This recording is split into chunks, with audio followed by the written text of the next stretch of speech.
कुल अभिमान। सागर को कहा गया अभिमान है ना? वो इतना विशाल जो सागर है वो किस चीज का प्रतीक है? बोले सागर अभिमान का प्रतीक है। उस अभिमान को कौन पार कर पाएगा? कौन पार कर पाएगा?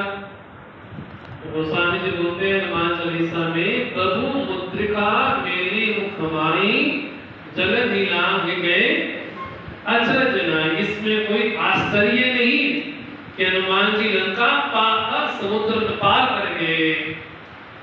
अगर उनके मुख में मुद्रिका नहीं होती, मुद्रिका मैंने भगवान का नाम ही उस सागर को पार करवाने वाला है। तो सागर क्या है? बोले अभिमान।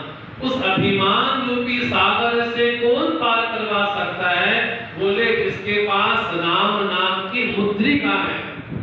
तो जिसके पास अपने जीवन में राम नाम की मुद्रिका है, बोले वही अभिमान रूपी सागर को पार करके जानकी जीव जो कि भक्ति स्वरूपा है, जो कि शक्ति स्वरूपा है, जो कि शांति स्वरूपा है, उसको वही पार कर पाएगा जिसके मुख में हाँ जी राम नाम की मुद्रिका है। तो हनुमान जी महाराज कौन है?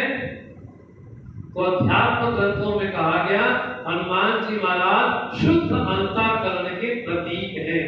जिसका जीवन में, जिसके जीवन में हृदय शुद्ध है, पवित्र है, निर्मल है, ऐसा जो साधक होता है वो गुरु द्वारा राम नाम का आश्रय लेकर के, सहारा लेकर के इस विशाल सागर को अर्थात अभिमान को पार करके हाँ जी इनसे मिलता है। बोले शांति स्वरूपा जानकी से मिलता है।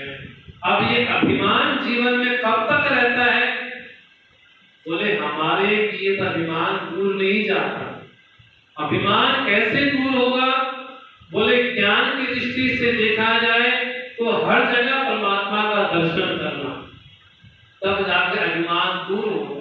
तो आप ये मत मानिए कि यहाँ पर जितने लोग बैठे किसी में अभिमान नहीं है, सभी में है, किसी में कम किसी में ज्यादा, है ना? अभी आपको सब बड़े आराम से बैठे बैठे लग रहे हैं। अभी आप हल्का सा किसी को कोई ऐसा कटु वाक्य बोल दीजिए, क्या होगा? हाँ जी, तो धीरे धीरे ताम झाम हो, फिर अपशब्द शुरू होंगे, धीरे धीरे बात और बढ़ते बढ़ते जाने कहाँ तक जाएगी, है ना?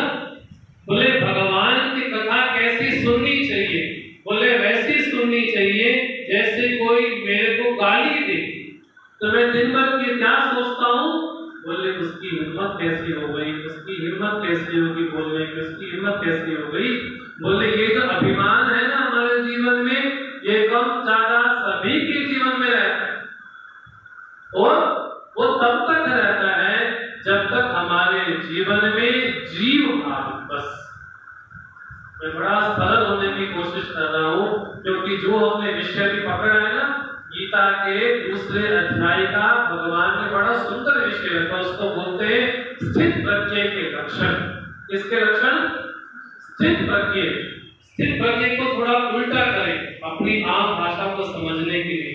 जिसकी प्रज्ञा स्थिर हो गई है, जिसकी समझ स्थिर हो गई है, उसको बोलते हैं स्थित प्रज्ञ। आजकल हमारी स्थिति कैसी है? हमारी समझ सही नहीं है। कहाँ है? बोले हमारी समझ पुण्य को पाप समझ रहे हैं और पाप को धर्म को अधर्म समझ रहे हैं और अधर्म को धर्म समझ रहे हैं। ये हमारे जीवन में हमारी मूढ़ता है। भगवान आदि गुरु शंकराचार्य जी एक बार ना काशी विश्वनाथ दर्शन के लिए जा रहे थे। उनके साथ बहुत सारे शिष्य साथ साथ चल रहे थे। तो भगवान आदि गुरु शंकराचार्य जी काशी विश्वनाथ, कभी आप दर्शन के लिए गए होंगे ना, देखो दर्शन किए होंगे काशी विश्वनाथ के, है ना? तो गंगा जी से उन्होंने कमंडल में जल भरा कि आज काशी विश्वनाथ का हम अभिषेक करेंगे, रुद्राभिषेक करेंगे। तो सुबह सुबह प्रातःकाल उठते ही अपने शिष्यों के साथ भगवान आदि गुरु शंकराचार्य जी जल लेकर के जैसे ही निकलते हैं गंगा जी से, तो घाट पे क्या देखते हैं? बोले एक 80 साल का व्यक्ति, बूढ़ा व्यक्ति बैठ करके ऐसे व्याकरण के जो सूत्र होते बोलते हैं व्याकरण का पाठ कर रहा है ना। तो भगवान आदि गुरु शंकराचार्य जी को लगा कि तुम्हारी उम्र तो हो गई है कितनी, बोले 80 साल 85 साल तुम्हारी उम्र हो गई है। बोले अब भी तुम क्या कर रहे हो, अभी तुम एक ही पाठ किए जा रहे हो, दुख नहीं करने, ये करने से ये होता है, ये करने से ये होता है, तुम अभी भी वही पाठ किए जा रहे हो। तो भगवान शंकराचार्य जी के मुख से स्वतः एक श्लोक प्रकट हो गया, एक स्तोत्र प्रकट हो गया, इसको बोलते हैं भज गोविंदम। तो शंकराचार्य जी बोलते हैं संप्राप्ते सन्निहिते काले नहीं नक्षति किं करणे भज गोविंदम गोविंदम भज मूढ़मते। हे मूढ़मते, मूढ़ मतलब मूर्ख नहीं, उस बूढ़े व्यक्ति को मूर्ख नहीं कह रहे, मूढ़ बोल।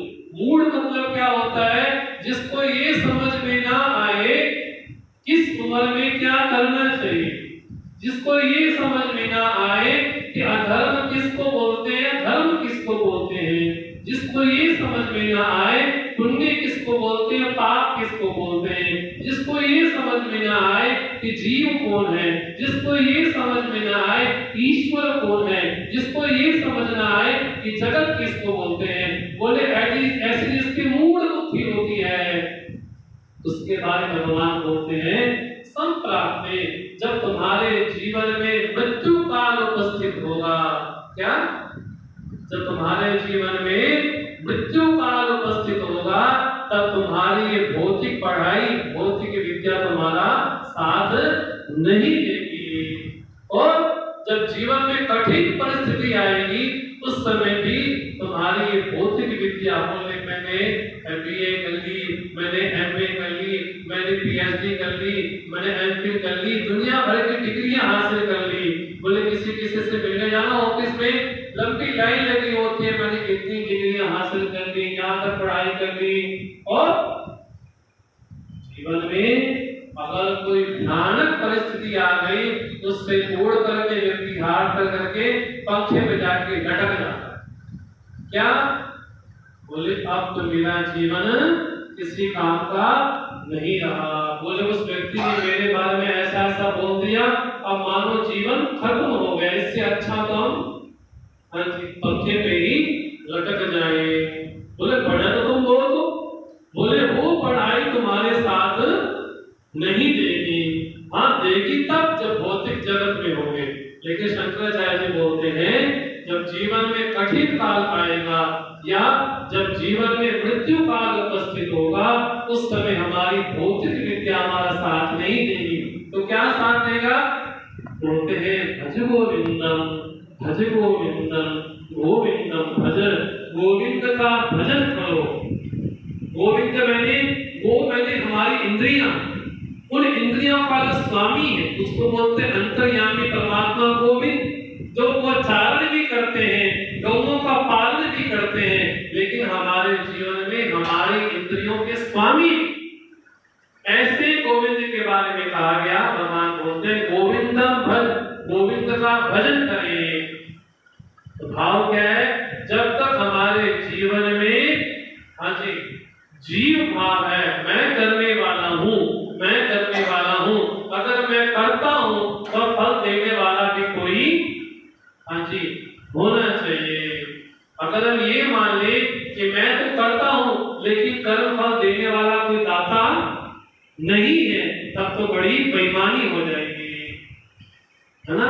अगर कर्म फल भोग रहे हैं तो कर्म फल दाता भी कोई हाँ जी होना चाहिए। आप महल में जाए बड़े जो राजा